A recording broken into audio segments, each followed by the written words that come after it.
Welcome back. It is good to have you tuning in to Rainer on Leadership.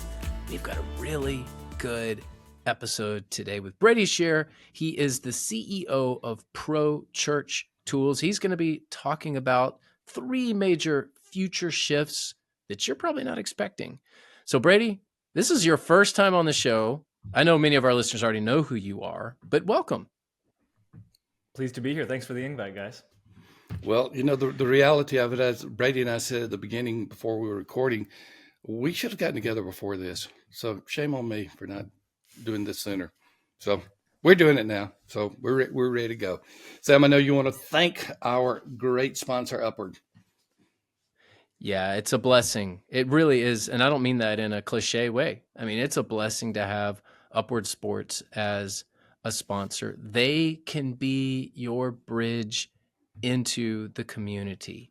They're the world's largest Christian youth sports organization, so they have the capacity to help you, but they have the expertise to really help any size church, whether you're a larger church with a big facility and a gym or 2, or whether you're a smaller church and you want to do something in a parking lot or a field, they can help you with that. They are your partner to reach the community. And they do it through sports, which is a great way to be reaching out into your neighborhood.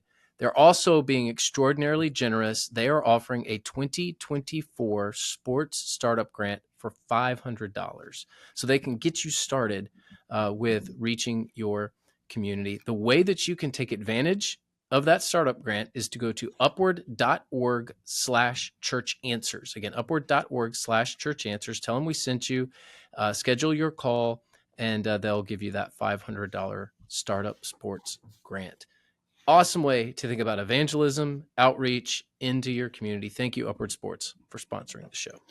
Sam, we have designated certain people gurus. We kind of do that every now and then. We talked about Mike Harlan being the worship guru. We added one yesterday. I was trying to remember what it was. So we had another guru. But anyway, for me, Brady Shearer is the church communications guru. I mean, the dude has all kinds of ways that churches can communicate better, whether it's developing websites, whether it's his podcast, ProChurch Tools show, so many things. And I hope you'll talk about those as well. So we hereby designate Brady Shearer not just but the church communications guru for the world. So how do you feel, Brady? You feel like you're just honored completely? Yeah, this is the the capstone of my career thus far. 10 years in, and finally reached that status. I mean, I frankly, in digital ministry, I often push back against terms like that because this industry is so new. And we're all just kind of figuring it out as we go. And even as we see the shifting landscapes of almost every industry and how it's affected by digital, the people that are on top, the organizations and companies that are on top, fast forward a couple of years and they are no longer. Sometimes they're obsolete. It's just the nature of the fast changing world that we're in. And so if I am very kind of you to say a guru today, we got to keep putting in the work and to make sure we stay that for tomorrow. Well, Brady, I know it's cliche, but I'm old, so I can do cliche. You get to be my age. Sam he doesn't correct me anymore. He does not chastise me anymore. He just recognizes I'm going to say weird things like that. So we're going to keep you as the guru. I want to start off with something that you have been saying for a little while now about this dramatic shift in communication, greatest shift in a half a millennium. Talk about what you've been announcing this to the world. I want our audience to hear it directly from you. Yeah, when people used to ask what I do, I would say, I help churches with social media and websites and videography and branding and communications. It's just a lot of things to say. And then eventually my team and I came across the language. It was like, hey, we're helping churches navigate the biggest communication shift in 500 years. It's not just glib. We're helping you with setting up a Facebook page. We're living through one of the biggest shifts in power from organizations to, regular everyday people. And of course, that 500-year marker is in reference to the Protestant Reformation that came out of the printing press, right? The Protestant Reformation was, hey, every person can read the Bible. We're going to give the Bible to every person. And people started reading it and they said, hey, I don't know, some things maybe that we're doing aren't exactly what I'm reading in here. And that kicked off this massive shift in our faith's history. It's funny even reading some of the remarks from back then about the danger of books and how many were very resistant to this idea of giving people that type of access to information because historically it had never been done before. What are we doing? What are we opening the floodgates to? And when I think about the communication shift we're living through right now, I usually like to start by considering all of the platforms, applications that I use in my everyday life that didn't even exist, prior to 2005, which now is, 19 years ago. But like I remember going on road trips as a kid. I live in Canada, but I'm pretty close to the American border. I played a lot of basketball growing up. So we'd like drive down to Ohio or to Pennsylvania for basketball tournaments. And what would we do? My dad would break open MapQuest and print out 17 pages of like this interstate and this exit. And I'm in the passenger seat, be like, all right, Dad, here's the exit. You got to take this one right here. 2005 comes along and Google Maps basically obliterates the need for MapQuest anymore. That same year, YouTube comes along.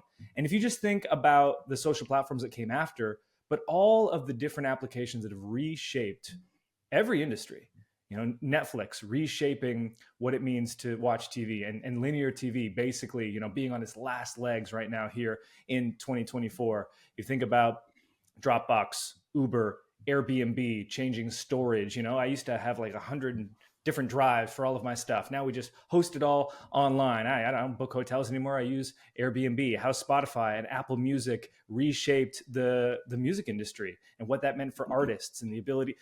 Every industry is being affected. And what that means is churches are not immune.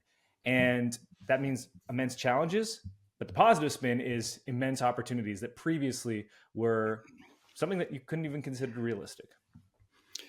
Well, tell us a few of the things that are going on with ProChurch Tools right now. That is your baby.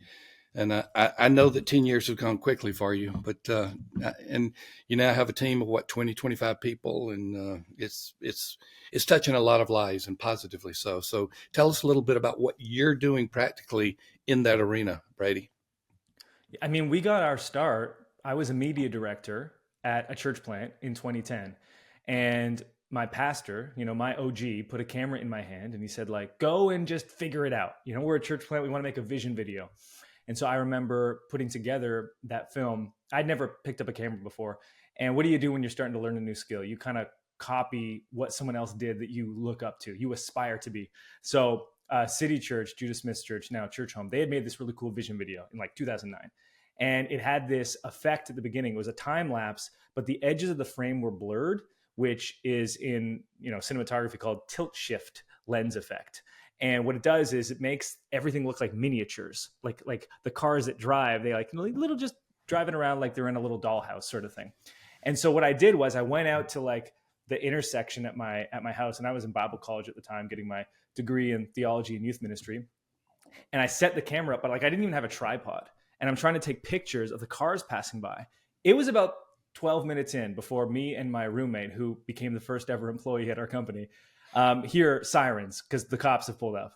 And this is 2010. They're like, why are you taking photos of cars passing by? And I was like, well, it's for a church. And it was not convincing to this police officer. And he's like, just go home, son. And I remember I was like, this is the worst thing that's ever happened to me. I am not the type that would enjoy confrontation, especially with a person in authority. And I remember being like, you know what? I can do this. And I went out and I made the video. And I remember handing it to my pastors, and they were like, this was way better than we could have anticipated you doing on your first try, which I don't know what that says about their expectations for me, but I'm going to take it as a compliment. And That's so a great story. Then what happens is I'm going back to my classes, learning about theology and youth ministry. And I'm looking at all my friends in class, and I'm thinking they're going to be youth pastors. They're going to be worship pastors. They're going to be lead pastors at really small churches in rural Canada. They're going to be tasked with setting up their church's Facebook page. They're going to be tasked with hey, you got to take a photo for the website. And I was like, if I can learn these skills, so can they. And that was the beginning of ProChurchTools.com. We started our podcast around that time, blogging. Eventually as social media matured a bit more, We did that, YouTube since the beginning. And basically the foundation of our company since day one has been, we just want to help churches learn these skills. And we have products like software and agency work, but we don't sell any courses. And what that means is everything that we teach is like the best thing I can teach from what's working with churches. There's no like, well, if you want the real education, you got to pay for the masterclass or the course. It's like everything on our YouTube channel, podcast, and blog is just teaching these skills. If I can learn them, so can you.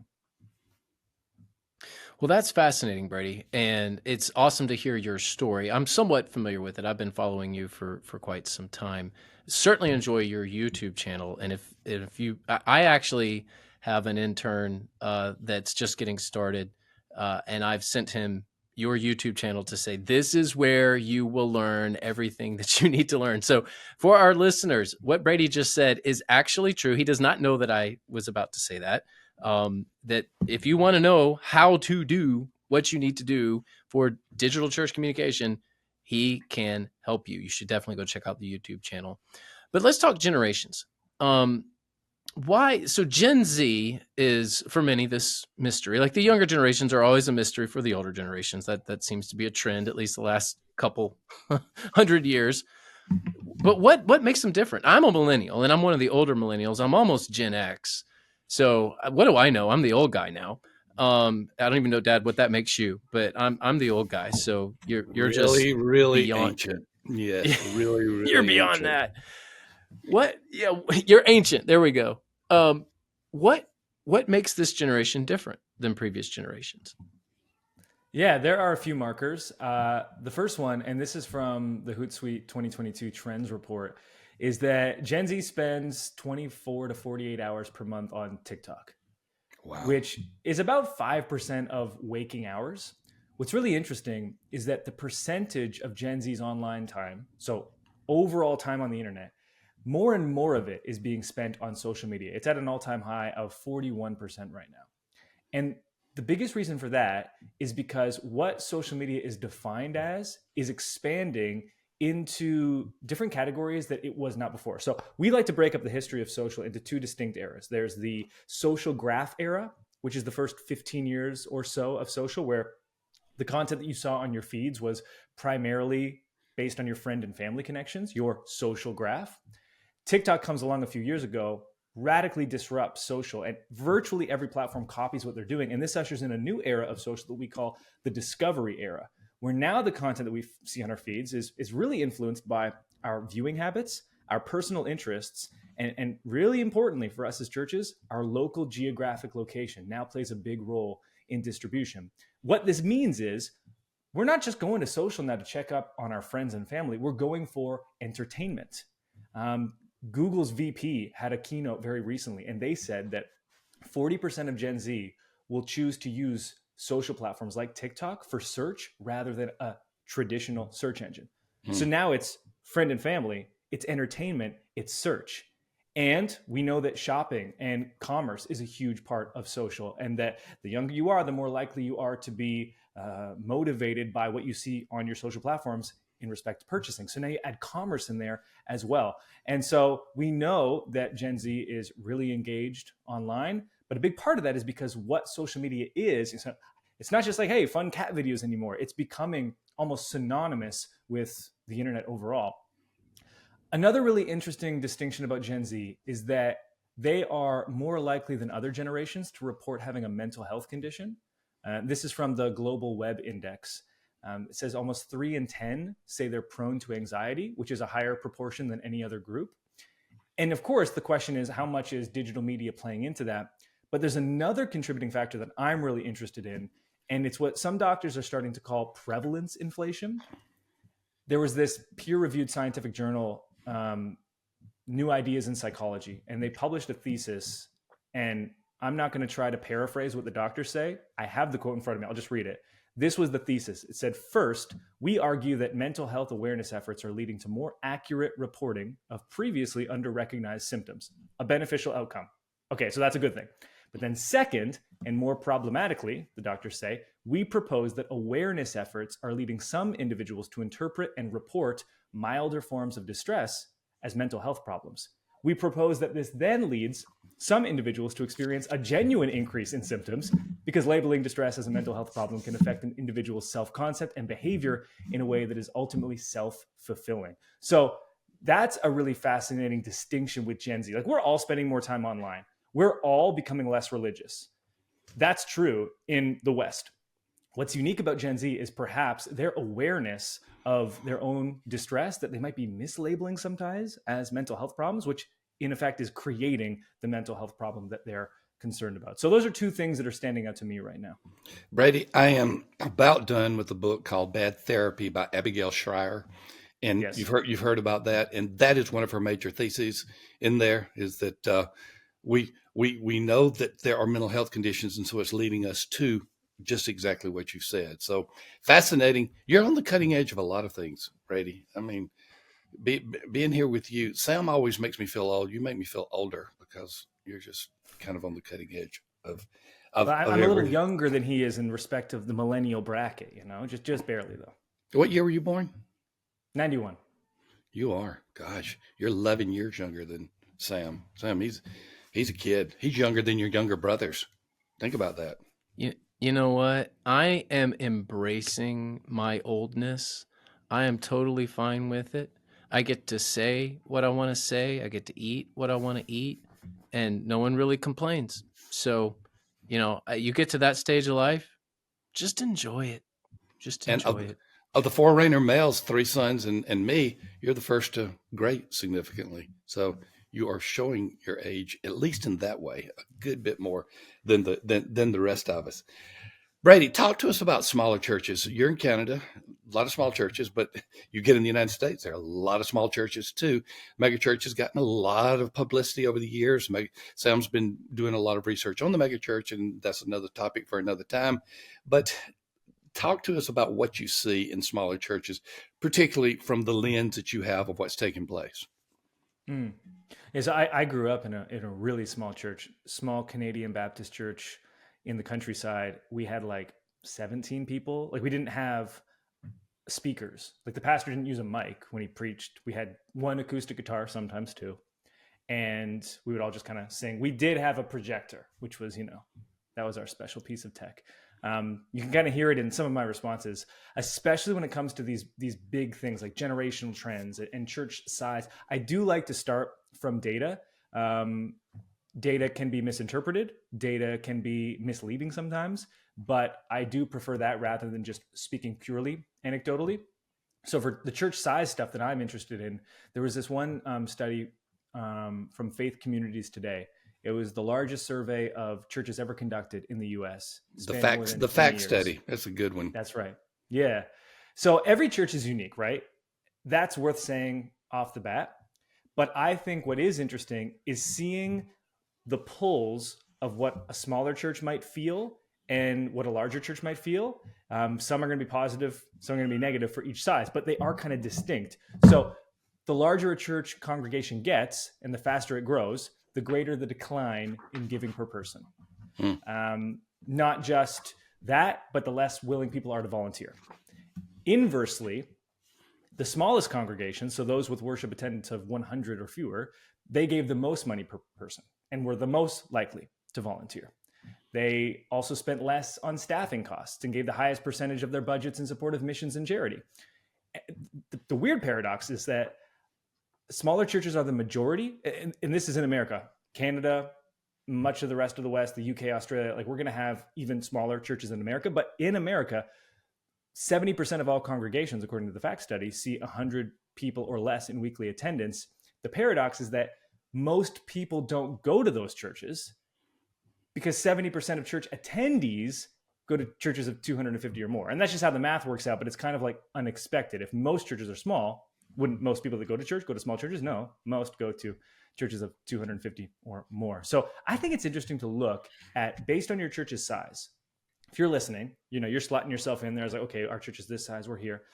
Consider, what are some of the potential negatives that come from a church of your size? Some of the positives of larger churches are, we see that they're typically more diverse. They're typically more willing to embrace change. They're typically more willing to embrace technology. And so those are some of the positives that you can see from a larger church, but then we're also aware of some of the negatives. And then inversely of a smaller church, typically really unwilling to change relative to larger congregations, homogenous relative to the diversity you see in larger congregations, and adverse to things like technology, which probably is adjacent with the resistance to change overall. Fascinating. I want to bring you back, Brady. I've got too many questions for a 20-minute interview, so we just got to bring you back, and I know that we're going to be talking more in the future.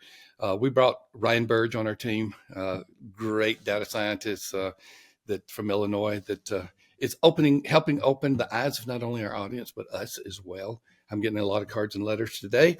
That's not really, I'm just getting a lot of communication because he wrote a post at his Substack where he just said, I want to tell you the greatest leading indicator of growth in a church is, and we're all waiting for it, how fast your community is growing and how large your community is. And then people are saying, oh, no, God, you're leaving God. He didn't leave God out of it, but he likes to do those kind of teasers.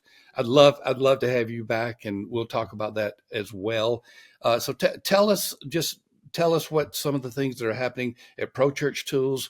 When someone says, man, I like what he said, I want to talk to him. What are they going to talk to you about? What are some of the things that you'll be talking to churches about at a commerce level, at a transactional level?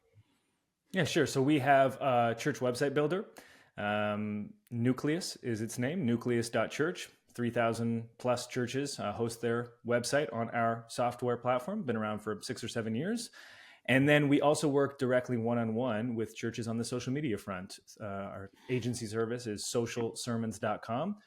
So that's where, if you like our approach to social and want us to do it directly for you and take your church's sermon content and translate it, amazing thing about churches, we have this huge advantage. We have senior leaders that are creating content, putting so much spiritual and creative effort into the sermon every single week. Like if you think about real estate agents, lawyers, chefs, restaurants, like they have to do their job and contend with social.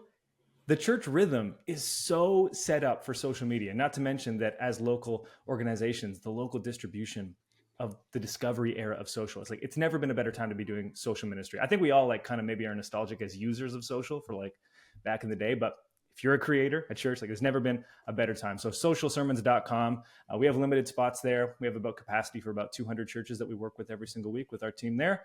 And so you can check that out as well. This has been great, Brady. Thank you for your time. Yeah, cheers. Thanks for the invite, guys. Had a great time. Hey, before we leave, we want to thank Tyndale. We love our publishing partner.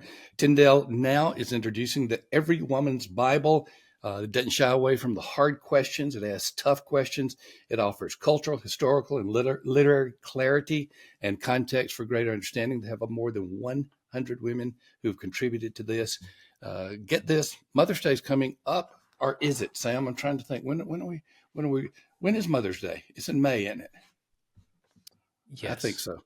It might be good for you to know that date. Well, your mom will tell me. Anyway, you should get her this Bible. Hey, I already have. I'm so glad she doesn't listen. I'm so glad she doesn't listen to my podcast.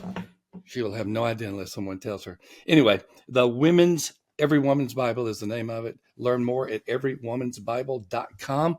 You can see that in the show notes. As always, thank you for being a part of Rain on Leadership. We thank Brady Shearer, and I know that you're going to tell us, have him back again. He's fascinating. We will, and we'll talk to you soon, but we'll be talking to Brady soon as well. Thank you again, Sam, Brady, and me. This has been Rain on Leadership.